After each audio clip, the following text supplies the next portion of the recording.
Hi, I'm Tamara and welcome to my YouTube channel. Today we're going to talk about the 5 love languages, but I'm going to talk about it with a twist. I want you to think of the love languages in terms of family, friends, and co-workers, because the 5 love languages plays a big role in how we interact with people in those areas of our lives. Sometimes we don't think of them in terms of that way, but I think if you do, it will help you to get a better understanding of people, and also it can help you to avoid friction with other people. Have you ever had interactions with people and you don't understand why you guys are not connecting, or why they always seem to be offended with you about something? So it might be because you're not speaking their love language and they're not speaking yours. So let's take a look at the 5 love languages. These are in order of my top love languages, and then at the bottom I've listed the one that I relate to the least. So the first one is words of affirmation, gifts, physical touch, acts of service, and quality time. So let's talk about the first one, words of affirmation. This is definitely me. I love to write people thank you notes to express my gratitude to them. So you're affirming people with your words. When people at work tell me that I'm doing a good job, or they like how I did something, it gives me energy and makes me want to do more. With friends, when they tell me, oh, I like what you're wearing, or I like how you decorated your house, it just gives me energy. It makes me feel good inside. So I like getting verbal positive feedback. It makes me feel cared about. Same thing with family. If you are not connecting with your family, it might be because they like words of affirmation. Are you telling them how much you appreciate them, or giving them positive feedback about themselves, telling them that you're proud of them?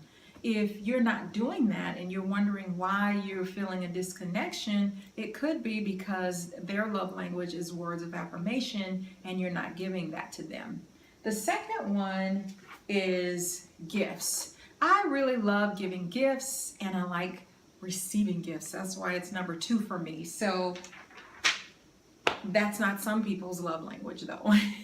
Some people have a bad reaction to getting a gift. So if you give a gift to somebody and their reaction is sort of thanks, or they're like, let's not exchange presents, or you give them something and they're like, why would you give me something like this? Why would you, their love language may not be gifts. It might rub them the wrong way. It might make them feel frustrated rather than good.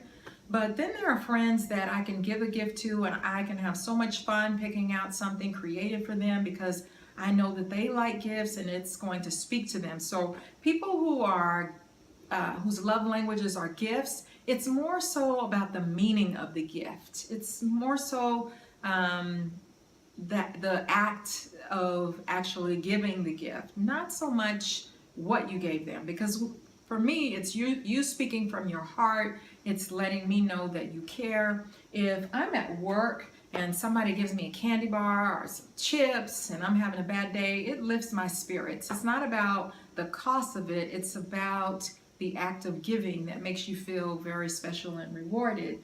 If you have family members and on their birthday you never give them a gift, and but they always give you a gift for your birthday, but when it comes to their birthday you don't give them a gift, you might be really hurting them, and it might be making them feel like you don't care. So consider gift giving. A person who's not a gift giver, when it comes to holidays, they might say, well, they already have enough things, or it just isn't their love language, and it's okay. We all have different ones, and we speak differently, so we have to help understand each other's. And then the third one is physical touch. So do you like it when people hug you, or when you're at work, maybe if somebody kind of gives you a pat on the shoulder, to let you know, hey, you know what, I think you're doing a good job. That person is probably physical touch. If you feel receptive to that, or you feel yourself kind of giving somebody a pat on the back, that might be your love language. When you greet your friends, do you greet them with a hug? It could mean that you are physical touch. And if you have a friend and they never give you a hug and you feel like, okay, you feel rejected, it might be because you're physical touch. So think in terms of your family members. Some people need hugs in order to feel cared about and loved, and they feel depleted when they don't get that. So if you're around family members that give you a hug when you walk in the door and they give you a kiss, when they see you at church or wherever, then they probably are physical touch. If you have a family member and they just seem to feel like you don't care, you might, and you're not a hugger, it could be because they're not getting that warmth, they're not getting those hugs, and so it translates to them as though you just don't care, when in fact, you just don't share the same love language. The fourth one is acts of service. Our country is founded on acts of service. I think this is one of the top ones. If somebody's in crisis, we help them. If another country needs something, we are the ones who jump in there and we help. When you go to, when you think of missionaries, those people's love languages are probably acts of service. If you like helping people, lending a helping hand, then you probably are acts of service. So if you have a friend and you help them with moving because they're moving to a new house, and you go help them and they're so grateful and so thankful, then that's probably their love language.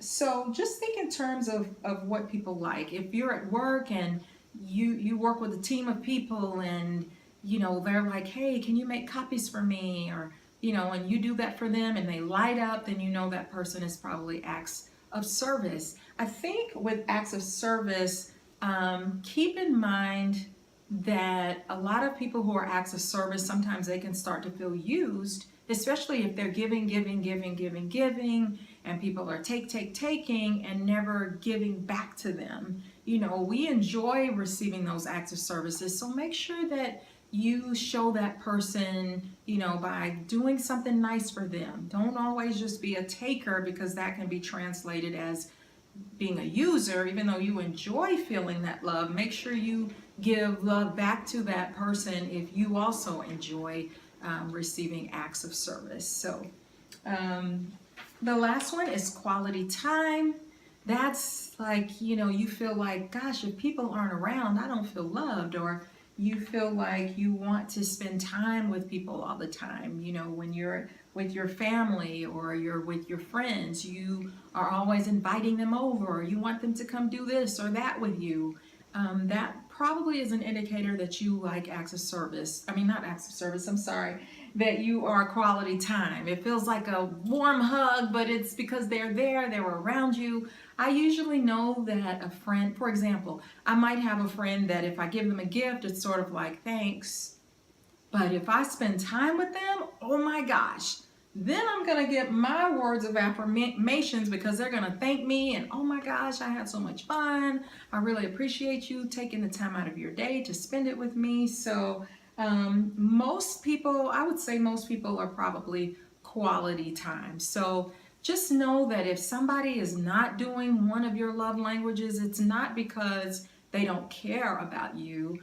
If you think about it, they're probably doing one of the other ones, and that's how they're showing you that they really care. A lot of times there can be misunderstandings based on receiving, not receiving your love language, or you're giving a love language and the person is not receptive to it, and you're thinking, well, I did this for you, I did that for you, and that person might be like with quality time, hey, or acts of service, I can do those things myself. It really doesn't mean anything to me, but if you could just tell me thank you, then that speaks volumes. So let's just try to all work on being more aware of what these love languages are and how they play out in the workplace, with your friendships, and with your family. If you notice that you're not making the kind of connections with family or friends that you want to, then you might try doing some of the love languages and see how they respond to them.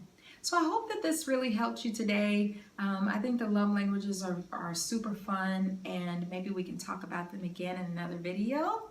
If you have any questions or any problems that you would like to address, that you need advice on, feel free to send it to the email address that's below, and I might address it on here for you one day, because I think if I can help you, it might help other people, because we all have problems in life and we're all just trying to figure some things out. So if you enjoyed this video and it helped you in any way, please give me the thumbs up, and I'll see you next time. Enjoy your day. Bye-bye.